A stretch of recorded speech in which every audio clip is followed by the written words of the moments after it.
Play the game. I'm happy to play the game. Yeah. All right. Yeah. That's probably an easier way. Yeah, please. Yeah. So, I mean, I think we can just start with, Mick, what is... I'm excited too. There's these two. Ooh, I'm nervous. Ooh, I'm really excited. Wonder what's going to come out.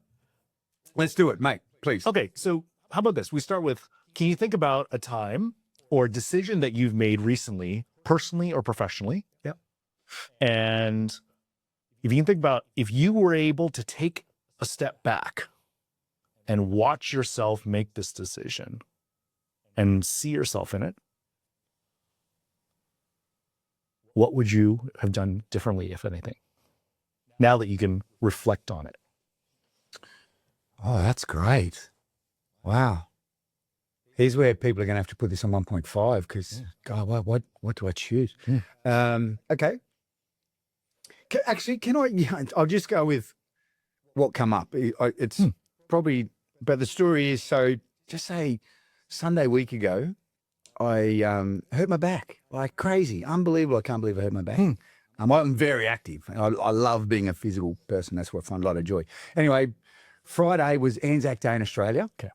And I went to this outdoor gym. I call it the Jungle Gym. And I put on the last post because Anzac Day is a beautiful day in Australia. It's about mateship, but, you know, honouring the sacrifice from Australian and New Zealand Army Corps for Australians. Anyway, so I put on the last post, which is what's paid Anzac Day. And mate, I went hard, as in physically. Those voices that said, I think you should go a little bit easier, they just weren't even there because I was fueled. Anzac Day.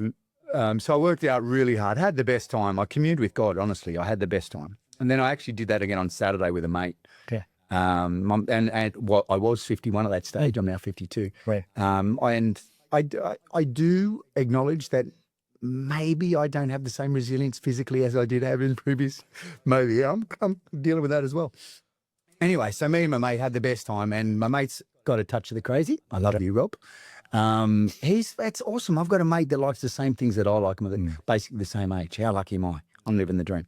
Anyway, so my mate literally has a touch of the crazy. Like, he can go deep into the pain cave. And we ended up doing 36 sets of exercise. I know. Anyway, felt amazing. Really felt amazing. Like, it was great. Testosterone, whatever's left as a 52-year-old man, was through the roof. It was awesome. Anyway, the next day was the last rugby training. My son's gone to boarding school, but I still went to rugby training. It was great. So I was feeling pretty flat. I didn't do a lot. And then I came home and laid on the couch and had some just relaxing time. And I got off the couch and my back, I was like, no way. Where did this come from? And I was quite uncomfortable. Went to work on Monday and I was in pieces. I had 6 clients and I just managed pain and it was so fatiguing. And then Colin, physio, said, take some Celebrex. So I took Celebrex for the first time in my life, managed my pain. Anyway, where this is going, that moment of reflection, that's Saturday. Like, because I literally did this. I was like, should have I done that? 36 sets after what you did on the Friday?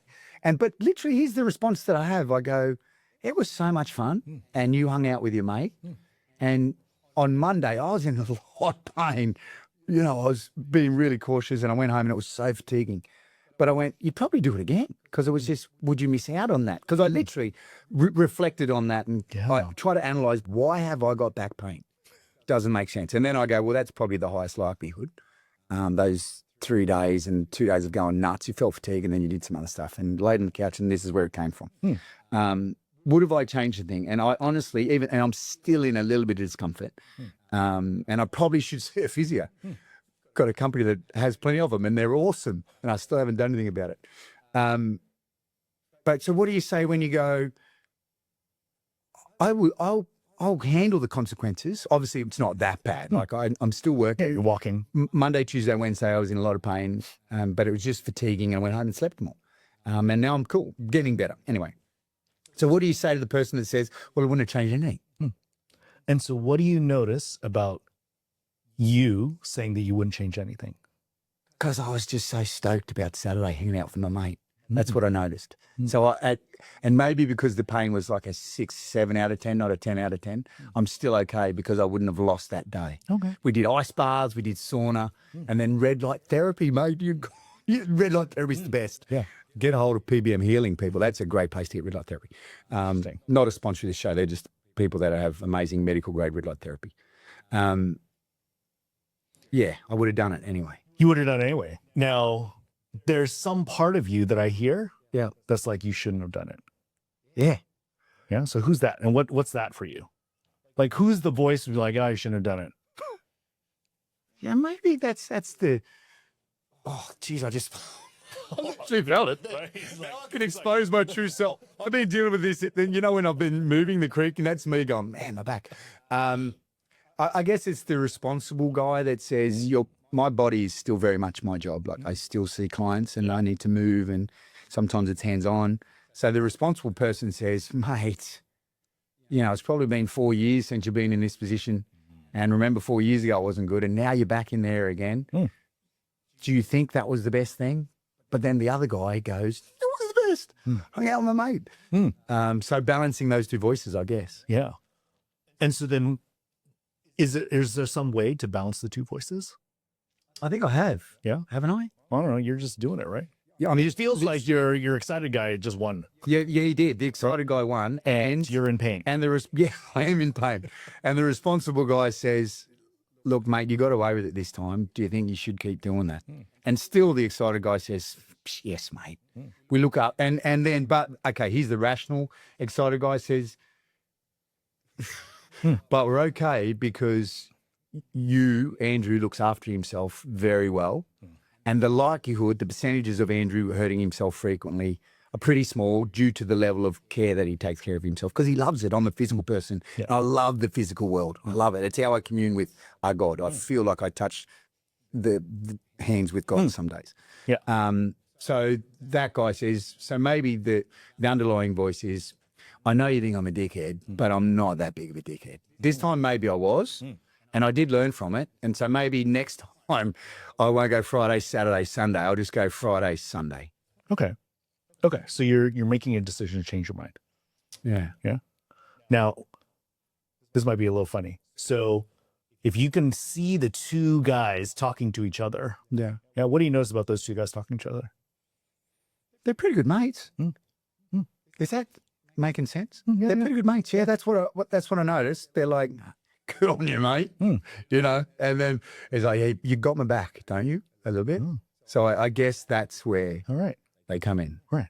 So they are not like adversarial. No way. Yeah. They're like buddies. Yeah. That's what I feel in this moment. I haven't analyzed this with this much detail, but and it's actually cool. Can we keep going? Yeah. And that's, as you start to think about, okay, like, so now you have these two buddies who are working for your benefit. So then you get to make a decision, right? Or maybe you can think about, well, who are you then? If you're watching these two guys talk it out. Oh, now we're getting real, aren't we? That's cool. Right? Who are you in relation to these two guys? Yeah. What's your role? Yeah. The first response in my head was, you're a puppet. That follows these guys. What's my role? My first response is, I just go back to, that's one of my loves, and that actually it's a place that helps me build the energy, the resilience. I love what I do. I really do. Yeah. But of course there's challenges. We're Joint Dynamics is a company of 70 people. We have high fixed costs. We've just been through COVID. We've got, it was really hard, and we're coming out of it, but we've got to work hard to do that. Right. And me having that time on Anzac Day, for example, I do it twice a week, where I just remove myself from Joint Dynamics, and it's Andrew time. Either I'm with my mate or mate, or by myself. Yeah. And I know that it builds my resilience. So when Thursday, Saturday, when I go in, I know that I've just built up this happy place and this store of resilience that allows me to deal with whatever gets thrown at me. So the guy in the middle is the beneficiary of, especially the excited guy, because I know that the excited guy, I need him, because when I look after myself the way that I do, and it fills my cup. I know it sounds weird. I'm not a spiritual person. I'm not a religious person. Maybe I'm a little bit spiritual, but I'm not a religious person. Yeah. But there's moments when I finish and I'll do some breathing. I'm God's there going, g'day, mate. There you go. Yeah, good to be back. You know, and that helps me do all the other stuff I got to do. Being our parent, being our husband, being someone that's trying my best with my business partners to grow Joint Dynamics and make it a great place to work and help people. Beautiful. Yeah. Does that make sense? It does. And so then what I hear is the guy who shows up at the gym is the excited guy. Yeah. I love it. And so the responsible guy comes later and he's like, what did you do, man? Yeah. Because I've done this enough times. That's right. And it's not, when my back's different, but, you know, just say when it's, well, not that long ago, it was my thumb and it was my shoulder. So they're always there. But they're just workarounds as far as I'm concerned. Right. But they're there and they do create a hindrance at times. And, you know, I think where it just gets to is like, is that working for you? Right. And it sounds like it is. It is. Yeah, yeah. So it's a trade-off. It's just just having the awareness of like, yeah, I have this excited guy who loves to like push it. And then I also have a responsible guy who's like, yo, like, how about only Friday and Sunday? And being able to like sit with it all. Right. And then, yeah, now you know. But part of, I think, where we get to in this work is like, it's first the awareness. Like, do I even see that there's an excited guy and a responsible guy? Or is it just one gloopy mess inside and you're like, I don't know, isn't it just one voice? Like your ability to notice your conversation is already like, you know, like I would say helpful so that you can make decisions on your behalf. Right. So imagine if you couldn't do that distinction. Yeah. What do you think it would look like? Well, just say I've excited guy one all the time, then that in the reality of that is that would make it difficult for me to do a big part of what I do. Yeah. And that's not cool. Right. Yeah. But, you know, just actually going through that, and maybe that was the easy way out because it wasn't actually my work, Andrew work. That was me, Andrew, being excited guy, responsible guy with my body. So I felt that maybe I could have been more courageous, but I'm not going to be. Thank you, mate. Thank you. So that was an easy way for me to go through that. But even in that way, going through that and just going through you holding space for me and guiding me, I felt I got to know myself a little bit better. And that sounds weird. Like I've never actually thought of excited guy and responsible guy before, but via you holding space and guiding me through, they come up. Yeah. And it's nice to have those guys there, actually, to be honest. Does that, you know, I'm just like, well, it's nice to have excited guy there. And it's nice to have responsible guy there a little bit. Maybe do with a louder voice sometimes. Like this guy's, you know. Yeah. But just going through that process allows me to reflect and allows me to make better decisions moving forward. I feel that that's the process. Yes. And so then when it comes back to the leadership work, there's this great quote that guides a lot of what I do. And it's by Bill O'Brien, who used to be the CEO of Hanover Insurance. And he says, leadership is basically a series of interventions that we have with other human beings. And so the quality and the success of the intervention is wholly dependent on the interior condition of the intervener. And so a lot of the work in this space is like, well, what's your interior condition look like? And just from that exercise, I'm like, oh, it looks pretty clean, right? Like you've been able to like sit with the two sides of yourself and be really like, wow, they like get along. Like they have a really respectful relationship with each other. Hey, like good on you, man. Like he's like, yeah, keep going. But imagine if you were highly conflicted inside and really upset. And this guy's like, hey, shut up, man. You should do this stuff. How are you going to show up when your team is on fire, when your team is like pissed off?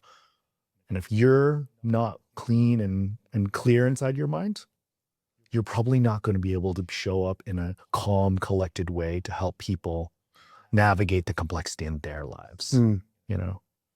And so that's part of this work that I find to be really interesting. It's just like, yeah, like let's help you get to know yourself so that you can understand the inner workings of your own psyche so that you can then go and be great at what you do and inspire other people and like lead them in these like cool things and bring your energy to it, you know?